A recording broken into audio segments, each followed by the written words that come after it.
वासुदेवाय नारायणं नमस्कृत्य नरं चैव नरोत्तमं देवीं सरस्वतीं व्यासं ततो जयमुदीरये। हे कृष्ण करुणा सिन्धो दीनबन्धो जगत्पते गोपेश गोपिका कान्त राधाकान्त नमोऽस्तुते। तप्त काञ्चन गौराङ्गी राधे वृन्दावनेश्वरी वृषभानुसुते देवी प्रणमामि हरिप्रिये। जय श्री कृष्ण चैतन्य प्रभु नित्यानंद श्री अद्वैत गदाधर श्रीवासदि गौर भक्त वृंदा। हरे कृष्णा कृष्ण कृष्ण हरे हरे, हरे राम राम राम हरे हरे। எல்லா பக்தர்களுக்கும் மிக பணிவான வணக்கம். இன்னைக்கு ரொம்ப சிறப்பான நாள், கௌர பூர்ணிமா, சைத்தன்ய மகாபிரபுடைய அவதார தினம். 500 வருடங்களுக்கு முன்னாடி இதே மாதிரி ஒரு சந்திர கிரகண தினத்துல தான் மகாபிரபு அவதாரம் செஞ்சார். நம்ம வருஷந்தோறும் கௌர பூர்ணிமா கொண்டாடுகிறோம். ஆனால் எல்லா வருடமும் சந்திர கிரகணம் வருவதில்லை. ஆனால் இந்த வருஷம் ரொம்ப சிறப்பாக அதே மாதிரி சந்திர கிரகணம் வந்திருக்கு. அவதாரங்களில் பலவிதமான அவதாரங்கள் இருக்கு. அம்சம், பகவானுடைய சின்ன ஒரு அம்சம் மட்டும் அவதாரம் செய்வது, அதெல்லாம் பார்த்தோம்னா மச்ச அவதாரம், கூர்ம அவதாரம், இதெல்லாம் பகவான் முழுமையா வரல, சின்ன ஒரு பகுதி, ஒரு அம்சம் மட்டும். அப்புறம் லீலா அவதாரம், ஒரு சின்ன லீலையை செய்துவிட்டு மறைந்து விடுவார்கள். அப்படி சில அவதாரங்கள் சில மணி நேரங்களுக்காக, சின்ன ஒரு லீலைக்காக மட்டுமே வருவது. இப்ப நீங்க நரசிம்மரை கூட பார்த்தோம்னா, நரசிம்ம அவதாரம் சில மணி நேரங்கள் தான் இருந்தது. ஒரு சாயங்கால நேரத்தில் தூணிலிருந்து பிளர்ந்து கொண்டு நரசிம்மர் அவதாரம் செஞ்சார். இரண்யனை வதம் செய்ததோடு மறைந்து விட்டார். சின்ன கொஞ்ச நேரம்தான். அப்புறம் குண அவதாரம் அப்படின்னு பார்த்தா, பிரம்மா, பரமசிவன், இவங்கெல்லாம் குண அவதாரங்கள். அப்புறம் மன்வந்தர அவதாரம், இப்படி பலவிதமான அவதாரங்கள் இருக்கு. இருந்தாலும் ராமரும் நரசிம்ஹரும் முழுமையானவர்கள், பூர்ணம் என்று சாஸ்திரம் சொல்லுகிறது. மற்ற அவதாரங்கள்லாம் சிறு சிறு பகுதிகளாக இருந்தாலும் ராமரையும் நரசிம்மரையும் பூர்ண அவதாரம். கிருஷ்ணர் அவதாரங்களுக்கும் அப்பாற்பட்டவர். கிருஷ்ணரிலிருந்தான் அவதாரங்களை உருவெடுக்கிறது. பூர்ண உத்தமம் அப்படின்னு கிருஷ்ணரை சொல்லுகிறார்கள். ஈஸ்வர பரமகிருஷ்ண சச்சிதானந்த விக்கிரக அநாதிர் ஆதிர் கோவிந்த சர்வகாரண காரணம், பூர்ண உத்தமம் கிருஷ்ணரை. அதே கிருஷ்ணர் தான் ரகசியமாக சைத்தன்ய மகாபிரபுவாக அவதாரம் செய்திருக்கிறார்.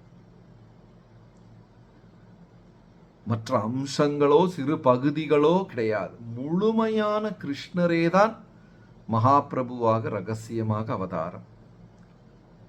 ஸ்ரீகிருஷ்ண சைத்தன்ய ராதா கிருஷ்ண நஹி அந்ய. ராதாராணியும் கிருஷ்ணரிலிருந்து அந்நியமானவர் கிடையாது சைத்தன்ய மகாபிரபு. செய் கௌர செய் கிருஷ்ண செய் ஜெகநாத், அவரேதான் சைத்தன்ய மகாபிரபு, அவரேதான் ஜெகநாதர், அவரேதான் கிருஷ்ண பகவான். அவ்வளவு சிறப்பான ஒரு ஒரு ஒரு அவதாரம் தான் சைத்தன்ய மகாபிரபு. இனி ஒரு சிறப்பு என்ன அப்படின்னு பார்த்தோம்னா, மற்ற எல்லா அவதாரங்களும் ஆயுதங்களை கொண்டு வந்தார்கள். இவர் கருணையை ஆயுதமாக கொண்டு வந்தார். ராமர் பார்த்தீங்கன்னா கோதண்டம் கையில் இருந்தது, கிருஷ்ணருடைய கையில சுதர்சன சக்கரம் இருந்தது. நரசிம்மருக்கு ஆயுதங்கள் வேண்டாம், அவருக்கு நகமேதான் ஆயுதம். தவகர கமலவரே நகம், அவருடைய நகம்தான் ஆயுதம். பரசுராமர் ஒரு கோடாலியை எடுத்து கொண்டு வந்தார். இப்படி அவதாரங்கள் ஆயுதங்களை எல்லாம் எடுத்துக்கொண்டு வந்தாங்க பல பல லீலைகளுக்காக. அவர்கள் எல்லாரும் யாரையோ பணிய வைத்திருக்கிறார்கள். ராமர் ராவணனை தோற்கடித்து வதம் செய்தார், நரசிம்மர் இரண்யனை வதம் செய்தார், வராகர் இரண்யாக்ஷனை வதம் செய்தார், வாமனமூர்த்தி மகாபலியை தோற்கடித்தார், மச்சவதாரம் சத்தியவிரத மன்னரை இது செய்தாங்க. ஆனா சைத்தன்ய மகாபிரபுவாக வந்தபோது யாரையுமே தோற்கடிப்பதற்காகவோ வதம் செய்வதற்காகவோ வரல. அத்தனை உயிரினங்களையும் உயர்த்துவதற்காக வந்தார். அதனால அவர் கொண்டு வந்த ஆயுதம் கருணை. கருணையை ஆயுதமாக கொண்டு வந்தார். கருணையை மட்டுமே ஆயுதமாக கொண்டு வந்தார். அப்ப சைத்தன்ய சரிதாமிர்தம் கிருஷ்ணதாச கவிராஜ கோஸ்வாமி என்ற மாபெரும் பக்தர் எழுதுகிறார். தன்னுடைய தள்ளாத வயதுல எழுதுகிறார். அவர் சைத்தன்ய மகாபிரபு அவதாரம் செய்வதற்காக 3 காரணங்கள் இருந்தன அப்படின்னு சொல்றார். முதல் காரணம் என்ன அப்படின்னா, அது ஹரிநாமத்தை பிரச்சாரம் செய்வது முதல் காரணம். யாரோ சொல்றாங்க சவுண்ட் கம்மியா இருக்குன்னு. எல்லாருக்கும் கேக்குதா? கிளியரா கேக்குதா? Okay, right. சவுண்ட் குறைவா? ஓகே. அப்ப முதல் காரணம் ஹரிநாமத்தை பிரச்சாரம் செய்வது, அது முதல் காரணமாக சொல்லப்படுகிறது. ஏன்னா கலிகாலத்துல ஹரிநாமம் தான் எல்லாத்துக்குமே ஒரே ஒரு மருந்து. நாம சங்கீர்த்தனம் சர்வபாப பிரணாசனம். கலிகாலத்தில் இருக்கக்கூடிய போட்டி, பொறாமை, கோபம் எல்லாத்துக்கும் இருக்கக்கூடிய ஒரே ஒரு மருந்து நாம சங்கீர்த்தனம் தான், வேற மருந்தே கிடையாது. அதனால் அந்த ஹரிநாமத்தை பிரச்சாரம் செய்வது மகாபிரபுடைய முதல் திட்டம். அவர் 3 காரணங்கள்ல முதல் காரணம். கிருஷ்ண பகவான் பகவத்கீதையை கொடுத்து உபதேசம் செய்துட்டு போயிட்டாரு. ஆனா மக்கள் யாருமே பெருசா அதை பின்பற்றவில்லை. எல்லாம் கேட்டுட்டு விட்டுட்டாங்க, பின்பற்றவில்லை. அதனால சைத்தன்ய மகாபிரபுவே ஒரு பக்தனாக வாழ்ந்து காண்பித்து அந்த நாமத்தை பிரச்சாரம் செய்கிறார்.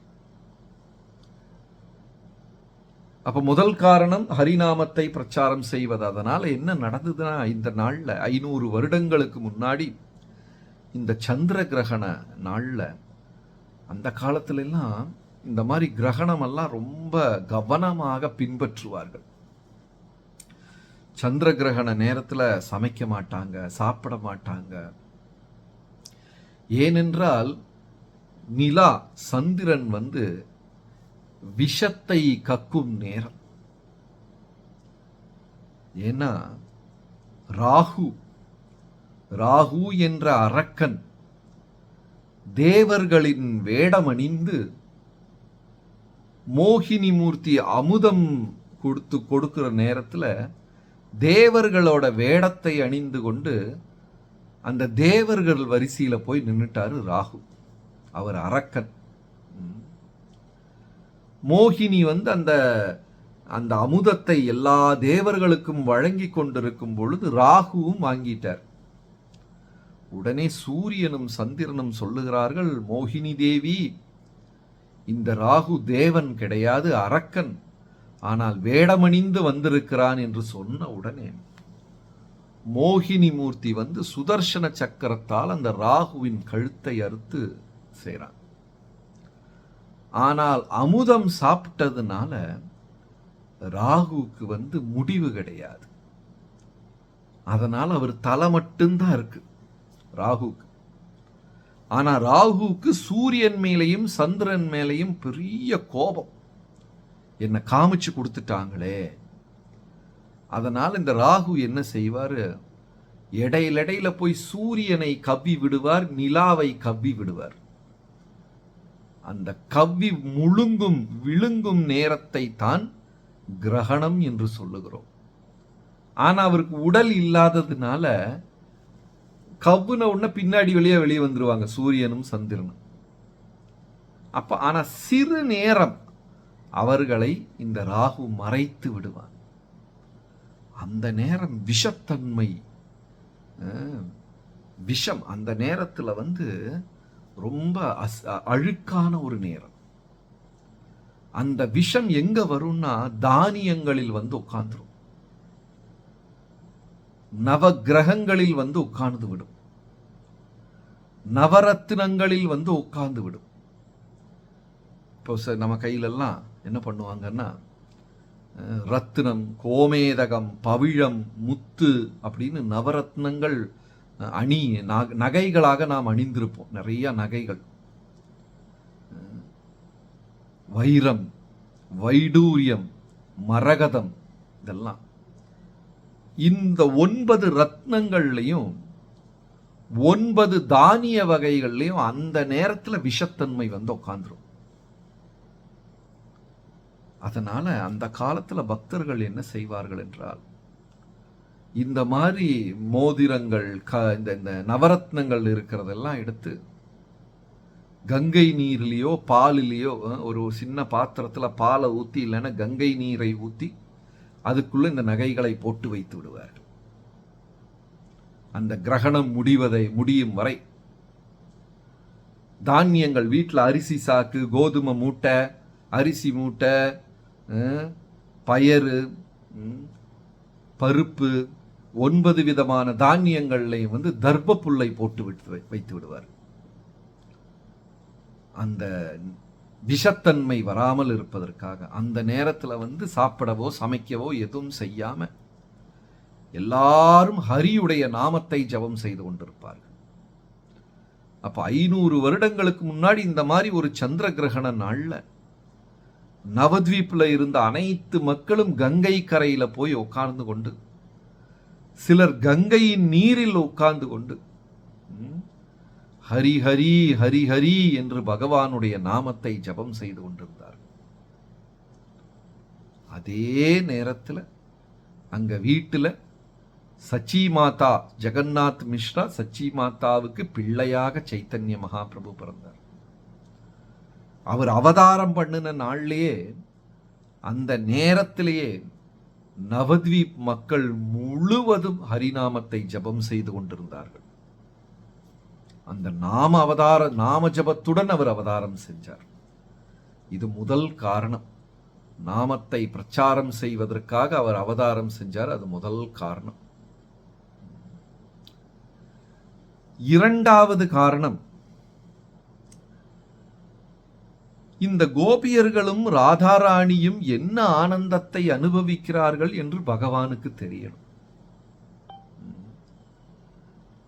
ஒரு முறை துவாரகையில் இருக்கக்கூடிய மனைவிகளும் விருந்தாவனத்தில் இருக்கக்கூடிய கோபியர்களும் பகவானிடம் சொல்லுகிறாங்க, இந்த பக்தியின் பரவச நிலை, உங்க நாமத்தை ஜபம் செய்யும் பொழுது, உங்கள் லீலைகளை நினைக்கும் பொழுது, உங்களுக்கு தொண்டு செய்யும் பொழுது நாங்கள் அனுபவிக்கும் அந்த பரவச நிலை உங்களுக்கு எவ்வளவு விளக்குனாலும் புரியாது. பகவானுக்கு புரியாது. ஏனென்றால் பகவான் சேவையை ஏற்றெடுக்கும் இடத்தில் இருக்கிறார், கோபியர்கள் சேவையை செய்யும் இடத்தில் இருக்கிறார்கள். நம்ம பக்தர்கள் சேவையை செய்கிறோம், ஆனால் பகவான் சேவைகளை ஏற்றெடுக்கிறார். அவர் சேவையை ஏற்றெடுப்பதனால ஒரு செய்யும் பக்தனின் பரவச ஆனந்தத்தை அவரால் புரிந்து கொள்ள முடியாது. அப்ப கோபியர்களும் மனைவிகளும் கிண்டலாக சொல்லுகிறார்கள், நீங்கள் பகவான் தான், இருந்தாலும் சரி நாங்கள் அனுபவிக்கும் ஆனந்தத்தை உங்களால் புரிந்து கொள்ள முடியாது. அந்த ஆனந்தத்தை நீங்கள் புரிந்து கொள்ள வேண்டுமென்றால் நீங்களும் பக்தனானால் தான் அது புரிந்து கொள்ள முடியும் அப்படின்னு சொன்ன உடனே பகவானுக்கு பெரிய ஆச்சரியம். எனக்கு தெரியாத ஒரு உண்மை இந்த உலகத்தில் இருக்கா? அப்ப அதை அனுபவித்துத்தான் ஆக வேண்டும் என்று சொல்லி அவரே பக்தனாக வர வேண்டும் என்று முடிவெடுத்து விட்டார். பக்தர்களாக வந்தாத்தானே இந்த பக்தர்கள் அனுபவிக்கும் ஆனந்தத்தை தெரியும் இல்லையா?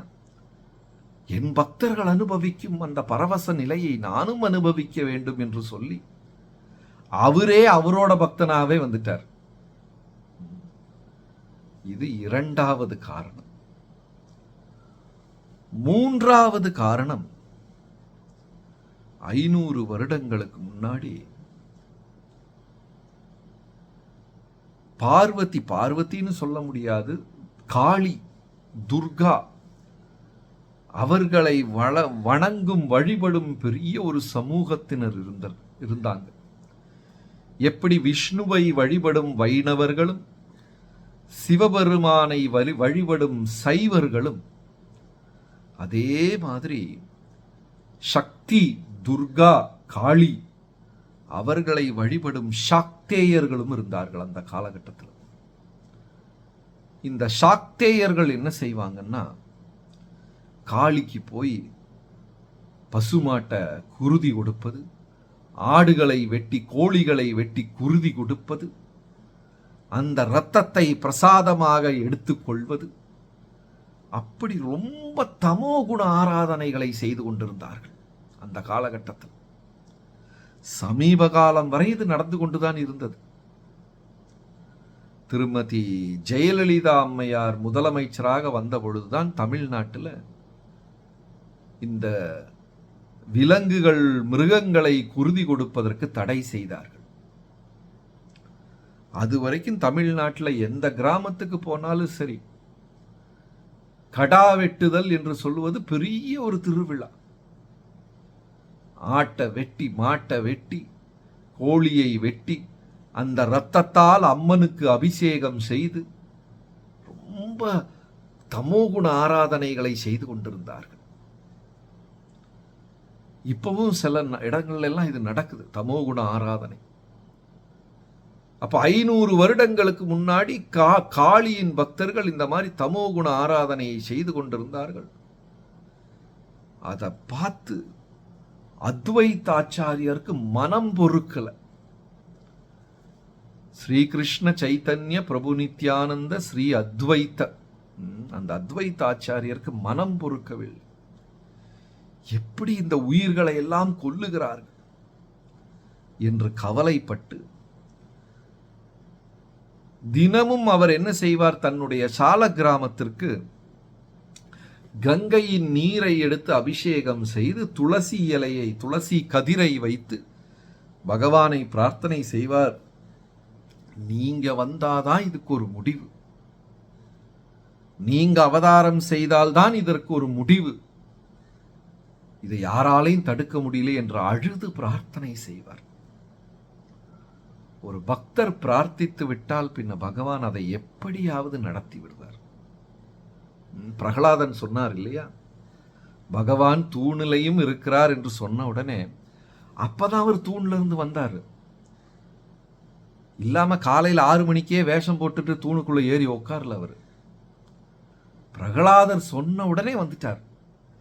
நிஜபிருத்திய பாஷிதம், பிரகலாதனுடைய வார்த்தையை உண்மையாக்க வேண்டும் என்ற ஆசை பகவானுக்கு. அப்போ அத்வைதாச்சாரியார் பிரார்த்திக்கிறார், நீங்க வந்துதான் ஆக வேண்டும். அந்த அத்வைதாச்சாரியர் என்ற மகாபக்தனின் பிரார்த்தனைக்கு வழங்குகிறார் பகவான். அப்படி சைத்தன்ய மகாபிரபுவாக அவதாரம் செய்கிறார். 3 காரணங்கள் பார்த்தோம் மகாபிரபு அவதாரம் செய்வதற்கு. என்னெல்லாம் 3 காரணம்? முதல் காரணம் நாம சங்கீர்த்தனத்தை பிரச்சாரம் செய்வது. 2வது காரணம் கோபியர்களும் ராதாராணியும் அனுபவித்த அந்த பரமானந்தம் நானும் அனுபவிக்க வேண்டும் என்று வந்தது. 3வது காரணம் அத்வைதாச்சாரியார் அழைத்ததுனால அவர் மறுக்க முடியாமல் வந்தார். அப்ப எவ்வளவோ வருடங்களுக்கு அப்புறம் இன்னைக்கு அந்த அந்த அந்த ஒரு சிறப்பு என்ன அப்படின்னா, அதே மாதிரி ஒரு சந்திர கிரகணம் வந்திருக்கு. எல்லா வருடமும் கௌர பூர்ணிமா வருது, ஆனா எல்லா வருடமும் சந்திர கிரகணம் வருவது கிடையாது. ஆனா இந்த வருடம் வந்திருக்கு. அப்போ இந்த சந்திர கிரகணத்துக்கு எவ்வளவு அதிகமாக நம்ம ஜெபம் செய்ய முடியுமோ, மகாபிரபுவை பற்றி வாசிப்பது, படிப்பது, அந்த மாதிரி ஏதாவது செய்ய முடியும், எல்லாம் செய்து பக்தர்கள் தொண்டு செய்ய வேண்டும் என்று பிரார்த்தனை செய்து கொள்கிறோம். ஹரே கிருஷ்ணா.